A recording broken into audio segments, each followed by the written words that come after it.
Hello, everyone. Welcome to Barca News. It is December 10th, 2025, and the recordings of what transpired on the field between Real Madrid and Celta Vigo have been released. Also, Hansi Flick has addressed what happened with Lamine Yamal after he was subbed out in Barcelona's match against Eintracht Frankfurt. And finally, bad injury news regarding a promising player currently at Barca Athletic.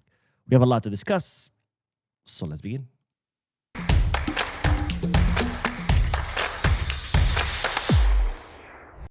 Hello, everyone. Welcome to the channel. My name is Boo. We'll begin this video with the news that recordings of what transpired between Real Madrid and Celta Vigo's match, and the Real Madrid versus Celta Vigo's match, have been released. Now, if you don't know what I'm talking about, I covered this extensively on Monday's podcast. But of course, there is new news. I'm not just repeating what happened on Monday's podcast. But if you want to see it, you can head to the channel and, of course, rewatch. But as you know, Real Madrid fell at the hands of Celta Vigo 0-2 at the Santiago Bernabeu, where 3 Real Madrid players saw the red card. And, of course, a lot of arguments and fights broke out between the players and the referee in charge. And, in fact, I shared with you this image on Monday's podcast of this gentleman in a suit invading the pitch, or walking onto the pitch, I should say, and confronting the referee. Now, if you don't know who that is because you didn't watch Monday's podcast, that, of course, is this guy to the right, a retired referee, Masia, who now works for Real Madrid as a liaison for Madrid. And, of course, he is married to Yolanda Parga, who works for the Technical Committee of the Referees, or CTA, and she's the representative of the CTA on the Royal Spanish Football Federation's executive board. But not only that, she's also in charge of, evaluating refs. She goes to matches, watches refs, and based on their performance, she either recommends they get demoted to second division, or if they're in second division, they get promoted to first division. But nobody seems to see a conflict here, where we have a retired referee working for Real Madrid, married to a member of the CTA, who's also a member of the Royal Spanish Football Federation, who also is in charge of evaluating referees. And by the way, whose husband happened to walk onto the pitch and confront a referee for the decisions that he made. Well, it gets worse. It gets worse because, of course, I also showed you this image on Monday's podcast of Rodrygo going up to the referee face-to-face, teeth clenched, hands look like he's about to hit him. And now we have recordings of what Rodrygo said to the ref. Now, it appears that when Rodrygo walked up to the ref, he looked up to him from head to toe and then said, "Do you know where you are? You have to show some respect." And he kept repeating that. You have to show some respect. You have to show some respect. In other words, you need to know that this is Real Madrid and this is their stadium. And you cannot come here and dare apply the rules, because if you do, well, you're in trouble. But of course, Real Madrid fans, they want to tell you, hey, Negrita, Barcelona, get favored by refs, Barcelona, bribed refs. But look at the actions of Rodrygo and other players. But we're focused here on Rodrygo since we do have the recording of what he said, because this is clearly the actions of a player that feels that he's above the rules, that feels total impunity. And it's no coincidence, of course. He doesn't feel that just because he's crazy or he's out of his mind. He feels that because it's the reality of Real Madrid. We're talking about a team who the rules don't apply to, right? We had the Valencia midfielder who said during a press conference that he felt like the referees affected the match and he was suspended for 5 matches. But then Ancelotti comes and says that, and no one bats an eye. You have Real Madrid TV, who has been making a video every single week for the past 3 years, accusing referees of purposely ruling against them, and no one bats an eye. We have Vinicius Jr., who has called referees sons of bitches to their face, who has called them crazy to their face, and not a single red card. We have Valverde, who punched Alex Baena in the parking lot after the match, and not even a single investigation. We have Vinicius again, hit a player in the face, got a red card, but then that red card got reversed.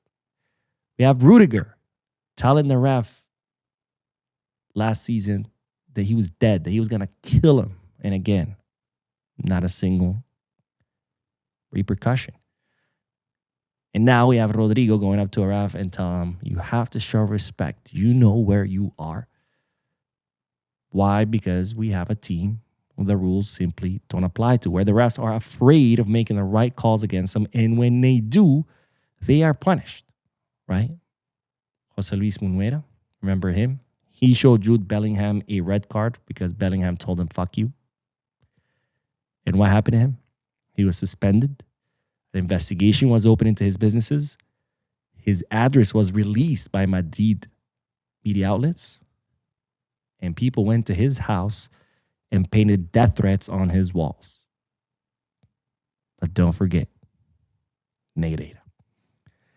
Anyways, speaking of Real Madrid, Pep Guardiola in a pre-match press conference ahead of today's match between Manchester City and Real Madrid, where, of course, Manchester City won 1-2, had an interesting statement where he hit back at the Madrid media, as he always does. If there's anyone who knows how to make the Madrid media cry, is, of course, the greatest coach in the history of football, the greatest coach in the history of Barcelona, Pep Guardiola, because he was asked, hey, do you have any advice to Xabi Alonso? And he said, to pee with his own one.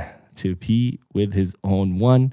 He doesn't pee cologne, so he'll probably do fine. You'll see.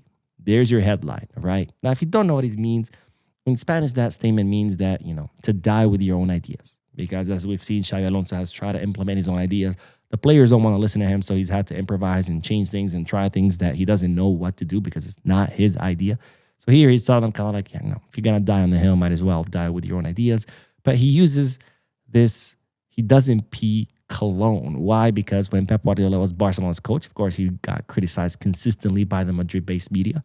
And he used to say that he pees cologne. It's the same phrase or a same saying as the same as saying that the sun shines out of his where. Kind of like he thinks he's better. So he hit back, of course, with that. But he continued by saying, I'm not in the dressing room of Real Madrid, so I don't know the situation, but it depends. The hierarchy ultimately is power. If the hierarchy want to give power to the manager will have the power. If they want to give it to the players will have the power. These games are difficult, but he knows it. He's been here. He knows this reality. This is about winning games. I know they have a lot of absences. I know what happens when you want to build something and many players are injured. And it happened to ourselves last season. But of course, he's capable of doing it. So not only did Pep hit back at the media by saying, well, he doesn't piss cologne because he remembers when they used to say about him, but he also hit back at Florentino Perez and the board of directors of Real Madrid because he says hierarchy is power, right? If the hierarchy wants to give the power to the manager will have it. If they want to give it to the players will have it because, of course, that's also what's happening at Real Madrid, whereas we know players like Jude Bellingham doesn't even bother showing up to the tactical talks. Vinicius doesn't even want to listen to Xabi Alonso, and so on and so forth. So Pep Guardiola taking this great opportunity of hitting back at Madrid and its media. Well, I enjoy it and I applaud it. By the way, Man City won 1-2. I talked about it during the podcast. If you want to hear more, of course, head to the channel and watch the podcast. Now, let's talk about Lamine Yamal because during yesterday's match against Eintracht Frankfurt, Lamine Yamal was subbed out. And, of course, he seemed upset. He kept repeating, it's always me, as he was walking off the stadium, off the pitch. And also, he was kind of too mad to shake the hands of the staff. And, of course, this has caught wildfire on social media with people criticizing Lamine. I talked about it during the post-match live analysis. I said, I don't like this kind of attitude.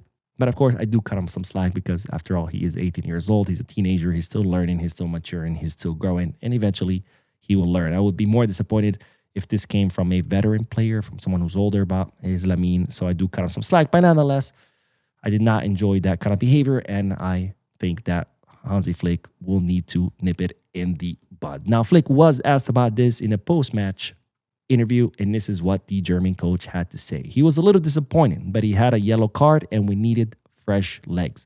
So explaining why Lamine Yamal was, of course, subbed out. It's not a problem. That's just how it is. I understand him. Everyone wants to play, and he thinks he can play 100 minutes. He's young. It's a good attitude. I have no problem with that. I was a player too. I accept this. Of course, Flick always handling the press with finesse, kind of pouring some water on the fire and saying, look, he's a player. He wants to play. I understand it. I was a player too. I used to get upset too when I got subbed out. So kind of like trying to let the whole thing die down. But of Of course, behind closed doors, I'm sure that Flick will have a talk with him, and I'm sure Lamine, I should say, will improve. As we saw, when he used to do the crown and all the talking, and then he learned that it's not the best thing to do after a Clasico defeat. And now we haven't seen him do those things, right? And I'm sure this will be the same. After all, again, he is a teenager. He's still learning. He's still growing. He's still maturing. Now, we'll end today's video with some bad news, and this bad news is concerning Sama Nomoko, the 17-year-old right winger, currently plays for Barca Athletic, an incredibly promising player who collapsed during the match against Eintracht Frankfurt in the Youth Champions League. By the way, Barca Athletic were down 1-3, and they ended the match winning 4-3. Incredible effort by Giuliano Belletti's guys, but unfortunately, Sama Nomoko, like I said, collapsed on the field, grabbing his knee and screaming in pain. And today, medical tests were performed on the youngster and have revealed that he suffered a torn ACL and he will have to undergo surgery, and he will be out for 9 to 10 months. So very bad news regarding Sama Nomoko, who was doing great with Barca Athletic. Of course, we wish him a speedy recovery, and hopefully he can return better and stronger than ever. Anyways, that is all the news for this video. I did do the podcast earlier today. If you haven't seen it yet, make sure to check it out. Don't forget to hit the like button, subscribe to the channel, drop a comment, and as always, Visca Barça.